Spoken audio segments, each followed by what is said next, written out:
براءة من الله ورسوله إلى الذين عاهدتم من المشركين فسيحوا في الأرض 4 أشهر واعلموا أنكم غير معجز الله وأن الله مخزي الكافرين وأذان من الله ورسوله إلى الناس يوم الحج الأكبر أن الله بريء من المشركين ورسوله فإن تبتم فهو خير لكم وإن توليتم فاعلموا أنكم غير معجز الله وبشر الذين كفروا بعذاب أليم إلا الذين عاهدتم من المشركين ثم لم ينقصوكم شيئا ولم يظاهروا عليكم أحدا فأتموا إليهم عهدهم إلى مدتهم إن الله يحب المتقين فإذا انسلخ الأشهر الحرم فاقتلوا المشركين حيث وجدتموهم وخذوهم واحصروهم واقعدوا لهم كل مرصد فإن تابوا وأقاموا الصلاة وآتوا الزكاة فخلوا سبيلهم إن الله غفور رحيم وإن أحد من المشركين استجارك فأجره حتى يسمع كلام الله ثم أبلغه مأمنه ذلك بأنهم قوم لا يعلمون كيف يكون للمشركين عهد عند الله وعند رسوله إلا الذين عاهدتم عند المسجد الحرام فما استقاموا لكم فاستقيموا لهم إن الله يحب المتقين كيف وإن يظهروا عليكم لا يرقبوا فيكم إلا ولا ذمة يرضونكم بأفواههم وتأبى قلوبهم وأكثرهم فاسقون اشتروا بآيات الله ثمنا قليلا فصدوا عن سبيله إنهم ساء ما كانوا يعملون لا يرقبون في مؤمن إلا ولا ذمة وأولئك هم المعتدون فإن تابوا وأقاموا الصلاة وآتوا الزكاة فإخوانكم في الدين ونفصل الآيات لقوم يعلمون وإن نكثوا أيمانهم من بعد عهدهم وطعنوا في دينكم فقاتلوا أئمة الكفر إنهم لا أيمان لهم لعلهم ينتهون ألا تقاتلون قوما نكثوا أيمانهم وهموا بإخراج الرسول وهم بدؤوكم أول مرة أتخشونهم فالله أحق أن تخشوه إن كنتم مؤمنين قاتلوهم يعذبهم الله بأيديكم ويخزهم وينصركم عليهم ويشفي صدور قوم مؤمنين ويذهب غيظ قلوبهم ويتوب الله على من يشاء والله عليم حكيم أم حسبتم أن تتركوا ولما يعلم الله الذين جاهدوا منكم ولم يتخذوا من دون الله ولا رسوله ولا المؤمنين وليجة والله خبير بما تعملون ما كان للمشركين أن يعمروا مساجد الله شاهدين على أنفسهم بالكفر، أولئك حبطت أعمالهم وفي النار هم خالدون. إنما يعمر مساجد الله من آمن بالله واليوم الآخر وأقام الصلاة وآتى الزكاة ولم يخش إلا الله، فعسى أولئك أن يكونوا من المهتدين. أجعلتم سقاية الحاج وعمارة المسجد الحرام كمن آمن بالله واليوم الآخر وجاهد في سبيل الله لا يستوون عند الله، والله لا يهدي القوم الظالمين. الذين آمنوا وهاجروا وجاهدوا في سبيل الله بأموالهم وأنفسهم أعظم درجة عند الله، وأولئك هم الفائزون. يبشرهم ربهم برحمة منه ورضوان وجنات لهم فيها نعيم مقيم خالدين فيها أبدا، إن الله عنده أجر عظيم. يا أيها الذين آمنوا لا تتخذوا آباءكم وإخوانكم أولياء إن استحبوا الكفر على الإيمان، ومن يتولهم منكم فأولئك هم الظالمون. قل إن كان آباؤكم وأبناؤكم وإخوانكم وأزواجكم وعشيرتكم وأموال اقترفتموها وتجارة تخشون كسادها ومساكن ترضونها أحب إليكم من الله ورسوله وجهاد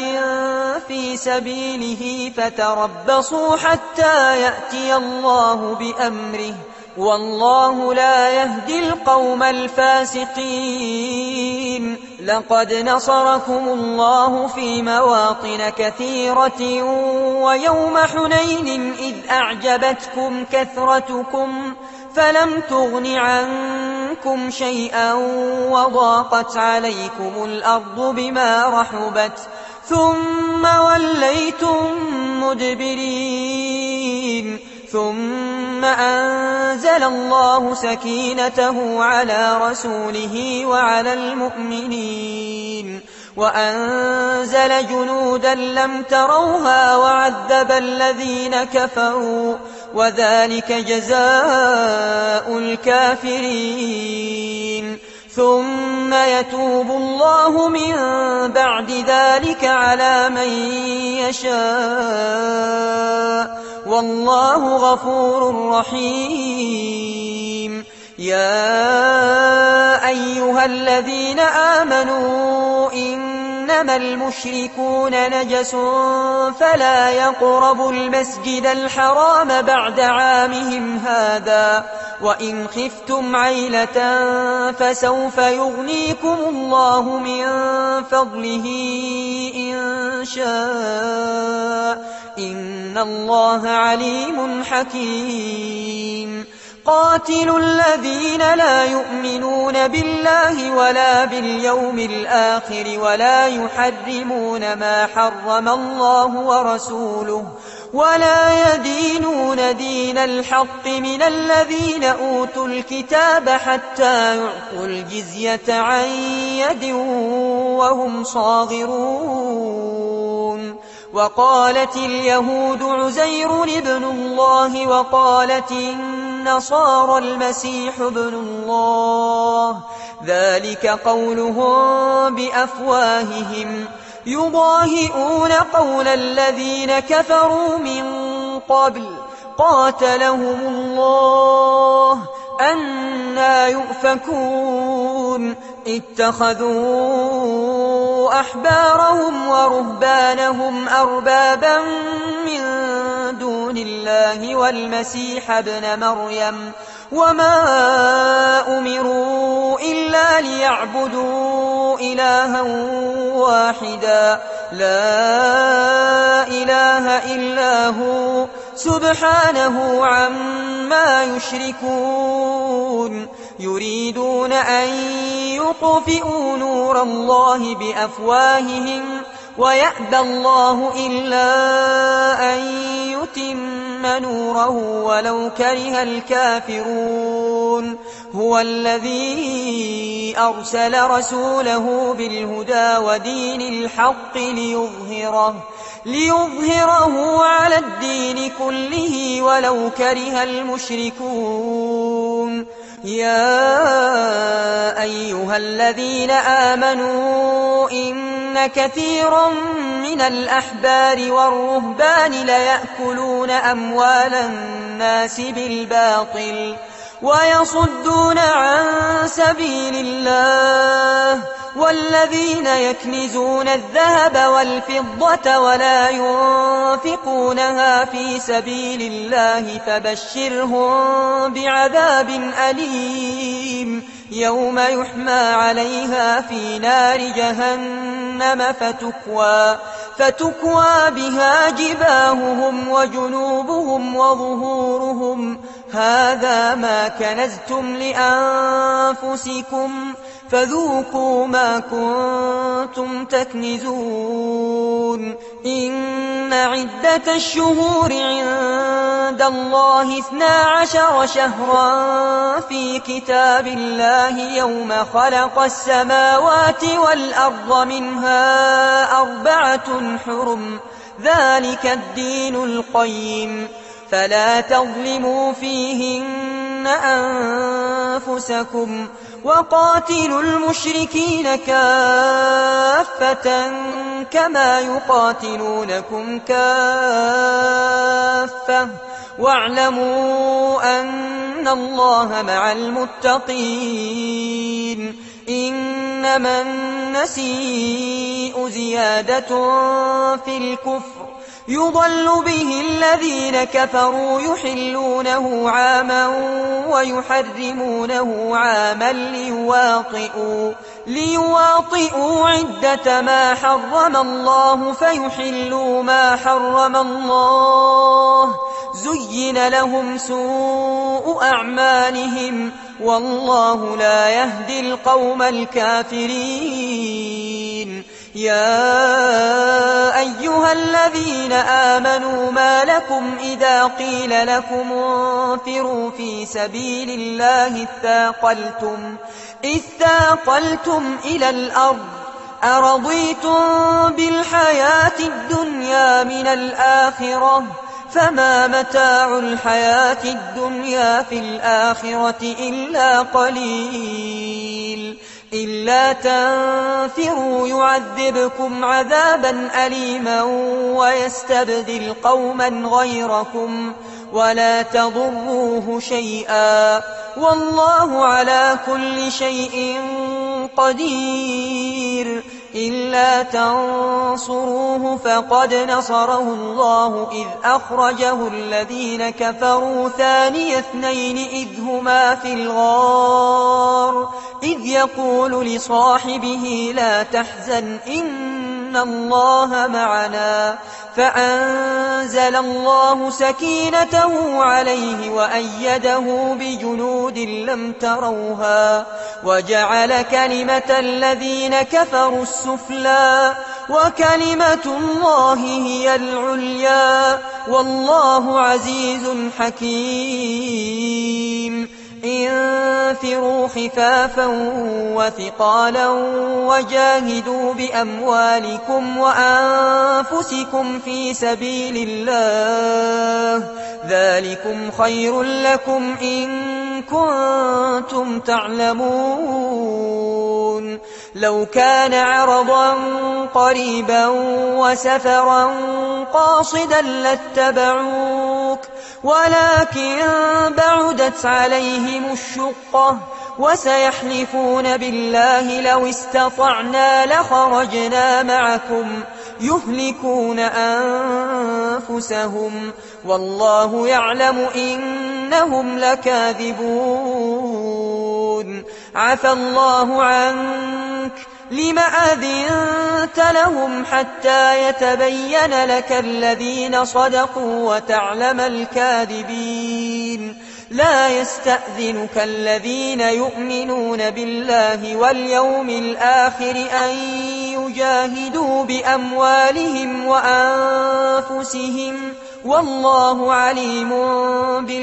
بالمتقين إنما يستأذنك الذين لا يؤمنون بالله واليوم الآخر وارتابت قلوبهم فهم في ريبهم يترددون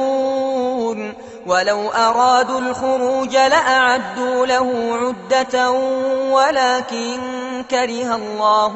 بعاثهم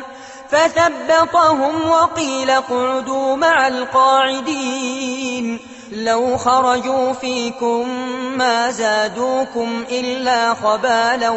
ولأوضعوا خلالكم يبغونكم الفتنة وفيكم سماعون لهم والله عليم بالظالمين لقد ابتغوا الفتنة من قبل وقلبوا لك الأمور حتى جاء الحق وظهر أمر الله وهم كارهون ومنهم من يقول ائذن لي ولا تفتني ألا في الفتنة سقطوا وإن جهنم لمحيطة بالكافرين إن تصبك حسنة تسؤهم وإن تصبك مصيبة يقولوا قد أخذنا أمرنا من قبل ويتولوا وهم فرحون قل لن يصيبنا إلا ما كتب الله لنا هو مولانا وعلى الله فليتوكل المؤمنون قل هل تربصون بنا إلا إحدى الحسنيين ونحن نتربص بكم أن يصيبكم الله بعذاب من عنده أو بأيدينا فتربصوا إنا معكم متربصون قل أنفقوا طوعا أو كرها لن يتقبل منكم إنكم كنتم قوما فاسقين وما منعهم أن تقبل منهم نفقاتهم إلا أنهم كفروا بالله وبرسوله ولا يأتون الصلاة إلا وهم كسالى ولا ينفقون إلا وهم كارهون فلا تعجبك أموالهم ولا أولادهم إنما يريد الله ليعذبهم بها في الحياة الدنيا وتزهق أنفسهم وهم كافرون ويحلفون بالله إنهم لمنكم وما هم منكم ولكنهم قوم يفرقون لو يجدون ملجأ أو مغارات أو مدخلا لولوا إليه وهم يجمحون ومنهم من يلمزك في الصدقات فإن أعطوا منها رضوا وإن لم يعطوا منها إذا هم يسخطون ولو أنهم رضوا ما آتاهم الله ورسوله وقالوا حسبنا الله سيؤتينا الله من فضله ورسوله إنا إلى الله راغبون إنما الصدقات للفقراء والمساكين والعاملين عليها والمؤلفة قلوبهم وفي الرقاب والغارمين وفي سبيل الله وابن السبيل فريضة من الله والله عليم حكيم ومنهم الذين يؤذون النبي ويقولون هو أذن قل أذن خير لكم يؤمن بالله ويؤمن للمؤمنين ورحمة للذين آمنوا منكم والذين يؤذون رسول الله لهم عذاب أليم يحلفون بالله لكم ليرضوكم والله ورسوله أحق أن يرضوه إن كانوا مؤمنين ألم يعلموا أنه من يحادد الله ورسوله فأن له نار جهنم خالدا فيها ذلك الخزي العظيم يحذر المنافقون أن تنزل عليهم سورة تنبئهم بما في قلوبهم قل استهزئوا إن الله مخرج ما تحذرون ولئن سألتهم ليقولن إنما كنا نخوض ونلعب قل أبالله وآياته ورسوله كنتم تستهزئون لا تعتذروا قد كفرتم بعد إيمانكم إن نعف عن طائفة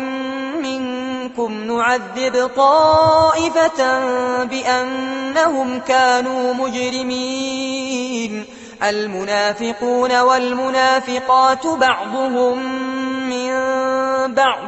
يأمرون بالمنكر وينهون عن المعروف ويقبضون أيديهم نسوا الله فنسيهم إن المنافقين هم الفاسقون وعد الله المنافقين والمنافقات والكفار نار جهنم خالدين فيها هي حسبهم ولعنهم الله ولهم عذاب مقيم كالذين من قبلكم كانوا أشد منكم قوة وأكثر أموالا وأولادا فاستمتعوا بخلاقهم فاستمتعتم بخلاقكم كما استمتع الذين من قبلكم بخلاقهم وخضتم كالذي خاضوا أولئك حبطت أعمالهم في الدنيا والآخرة وأولئك هم الخاسرون ألم يأتهم نبأ الذين من قبلهم قوم نوح وعاد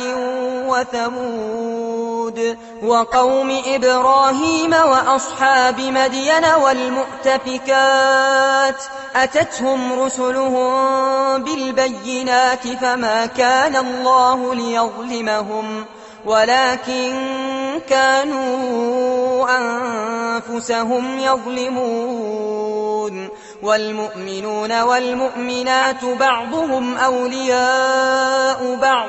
يأمرون بالمعروف وينهون عن المنكر ويقيمون الصلاة ويؤتون الزكاة ويطيعون الله ورسوله أولئك سيرحمهم الله إن الله عزيز حكيم وعد الله المؤمنين والمؤمنات جنات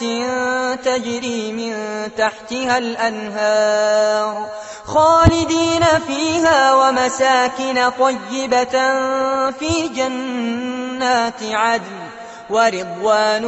من الله أكبر ذلك هو الفوز العظيم يا أيها النبي جاهد الكفار والمنافقين واغلظ عليهم ومأواهم جهنم وبئس المصير يحلفون بالله ما قالوا ولقد قالوا كلمة الكفر وكفروا بعد إسلامهم وهموا بما لم ينالوا وما نقموا إلا أن أغناهم الله ورسوله من فضله فإن يتوبوا يك خيرا لهم وإن يتولوا يعذبهم الله عذابا أليما في الدنيا والآخرة وما لهم في الأرض من ولي ولا نصير ومنهم من عاهد الله لئن آتانا من فضله لنصدقن ولنكونن من الصالحين فلما آتاهم من فضله بخلوا به وتولوا وهم معرضون فأعقبهم نفاقا في قلوبهم إلى يوم يلقونه بما أخلفوا الله ما وعدوه وبما كانوا يكذبون ألم يعلموا أن الله يعلم سرهم ونجواهم وأن الله علام الغيوب الذين يلمزون المطوعين من المؤمنين في الصدقات والذين لا يجدون إلا جهدهم فيسخرون منهم سخر الله منهم ولهم عذاب أليم استغفر لهم أو لا تستغفر لهم إن تستغفر لهم 70 مرة فلن يغفر الله لهم ذلك بأنهم كفروا بالله ورسوله والله لا يهدي القوم الفاسقين فرح المخلفون بمقعدهم خلاف رسول الله وكرهوا أن يجاهدوا بأموالهم وأنفسهم في سبيل الله وقالوا لا تنفروا في الحر قل نار جهنم أشد حرا لو كانوا يفقهون فليضحكوا قليلا وليبكوا كثيرا جزاء بما كانوا يكسبون فإن رجعك الله إلى طائفة منهم فاستأذنوك للخروج فقل لن تخرجوا معي أبدا ولن تقاتلوا معي عدوا إنكم رضيتم بالقعود أول مرة فاقعدوا مع الخالفين ولا تصل على أحد منهم مات أبدا ولا تقم على قبره إنهم كفروا بالله ورسوله وماتوا وهم فاسقون ولا تعجبك أموالهم وأولادهم إنما يريد الله أن يعذبهم بها في الدنيا وتزهق أنفسهم وهم كافرون وإذا أنزلت سورة أن آمنوا بالله وجاهدوا مع رسوله استأذنك أولو الطول منهم وقالوا ذرنا نكن مع القاعدين رضوا بأن يكونوا مع الخوالف وطبع على قلوبهم فهم لا يفقهون لكن الرسول والذين آمنوا معه جاهدوا بأموالهم وأولئك لهم الخيرات وأولئك هم المفلحون.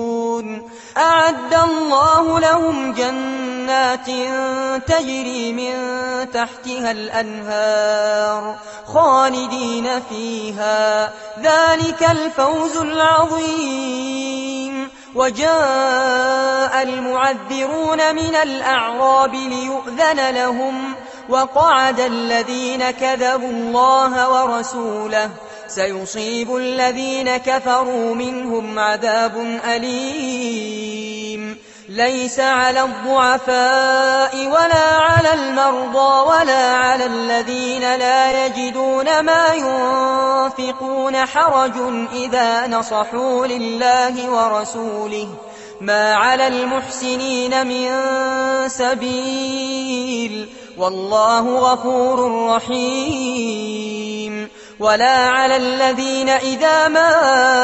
أتوك لتحملهم قلت لا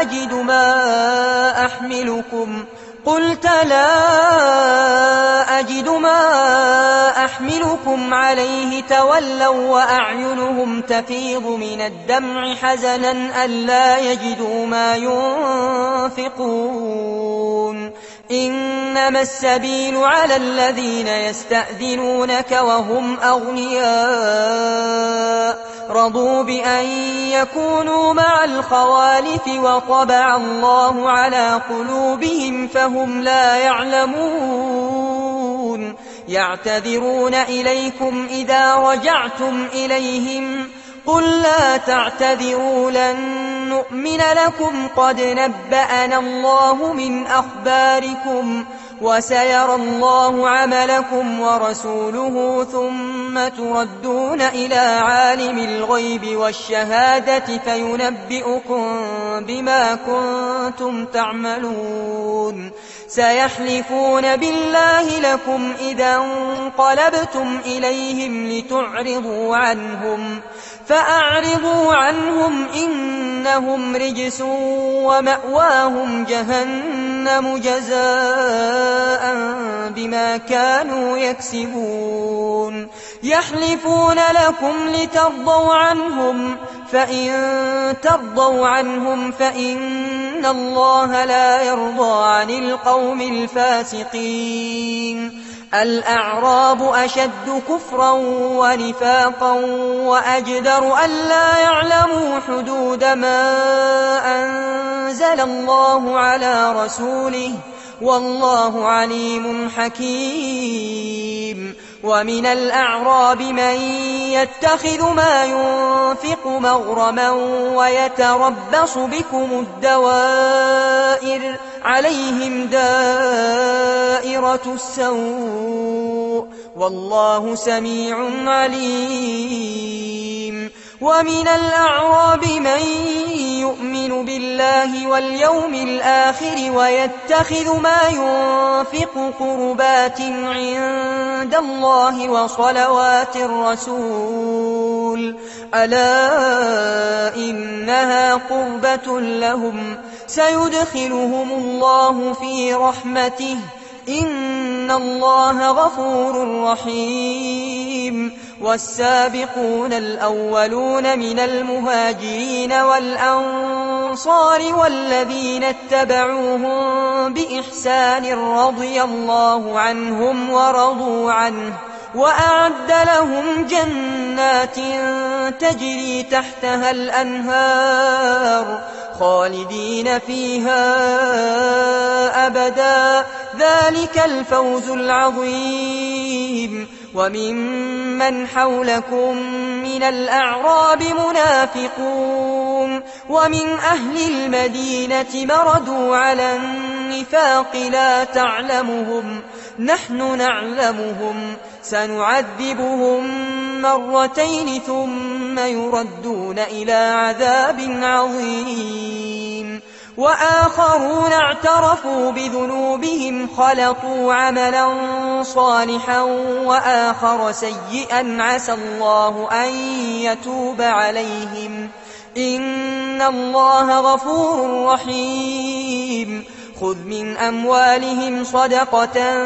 تطهرهم وتزكيهم بها وصل عليهم إن صلاتك سكن لهم والله سميع عليم ألم يعلموا أن الله هو يقبل التوبة عن عباده ويأخذ الصدقات وأن الله هو التواب الرحيم وقل اعملوا فسيرى الله عملكم ورسوله والمؤمنون وستردون إلى عالم الغيب والشهادة فينبئكم بما كنتم تعملون وآخرون مرجون لأمر الله إما يعذبهم وإما يتوب عليهم والله عليم حكيم والذين اتخذوا مسجدا ضرارا وكفرا وتفريقا بين المؤمنين وإرصادا لمن حارب الله ورسوله من قبل وليحلفن إن أردنا إلا الحسنى والله يشهد إنهم لكاذبون لا تقم فيه أبدا لمسجد أسس على التقوى من أول يوم أحق أن تقوم فيه رجال يحبون أن يتطهروا والله يحب المطهرين أفمن أسس بنيانه على تقوى من الله ورضوان خير أم من أسس بنيانه على شفا جوف فانهار به في نار جهنم والله لا يهدي القوم الظالمين لا يزال بنيانهم الذي بنوا ريبة في قلوبهم إلا أن تقطع قلوبهم والله عليم حكيم إن الله اشترى من المؤمنين أنفسهم وأموالهم بأن لهم الجنة يقاتلون في سبيل الله فيقتلون ويقتلون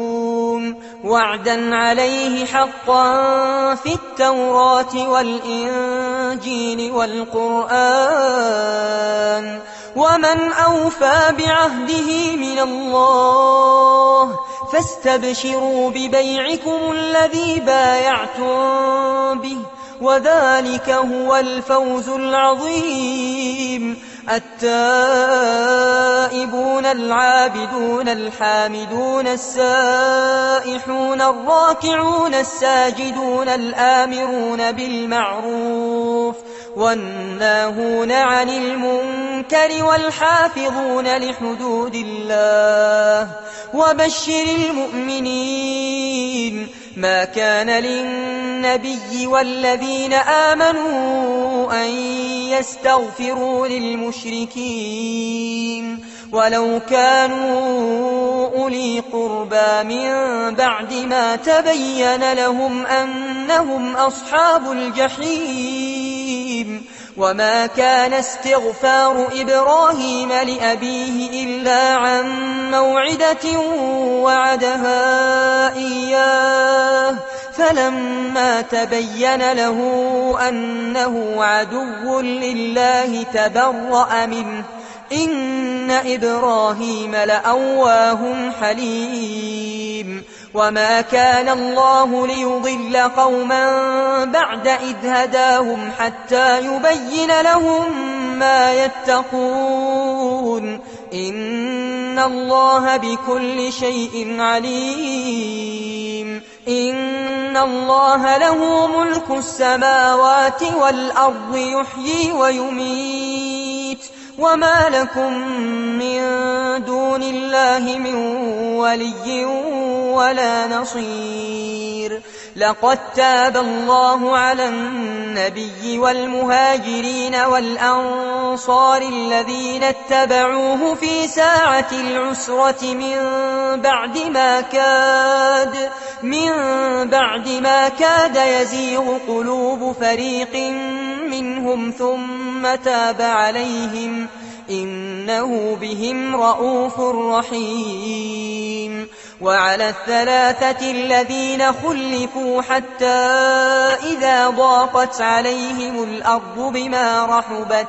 وضاقت عليهم أنفسهم وظنوا أن لا ملجأ من الله إلا إليه ثم تاب عليهم ليتوبوا إن الله هو التواب الرحيم. يا أيها الذين آمنوا اتقوا الله وكونوا مع الصادقين. ما كان لأهل المدينة ومن حولهم من الأعراب أن يتخلفوا عن رسول الله ولا يرغبوا بأنفسهم عن نفسه ذلك بأنهم لا يصيبهم ظمأ ولا نصب ولا مخمصة في سبيل الله ولا يطؤون موطئا يغيظ الكفار ولا ينالون من عدو نيلا إلا كتب لهم به عمل صالح إن الله لا يضيع أجر المحسنين. ولا ينفقون نفقة صغيرة ولا كبيرة ولا يقطعون واديا إلا كتب لهم ليجزيهم الله أحسن ما كانوا يعملون. وما كان المؤمنون لينفروا كافة فلولا نفر من كل فرقة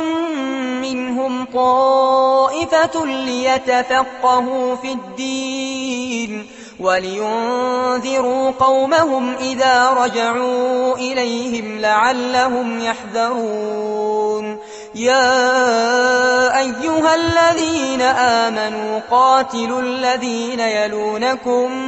من الكفار وليجدوا فيكم غلظة واعلموا أن الله مع المتقين. وإذا ما أنزلت سورة فمنهم من يقول أيكم زادته هذه إيمانا فأما الذين آمنوا فزادتهم إيمانا وهم يستبشرون وأما الذين في قلوبهم مرض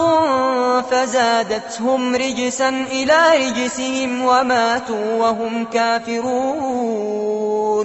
أولا يرون أنهم يفتنون في كل عام مرة أو مرتين ثم لا يتوبون ولا هم يذكرون. وإذا ما أنزلت سورة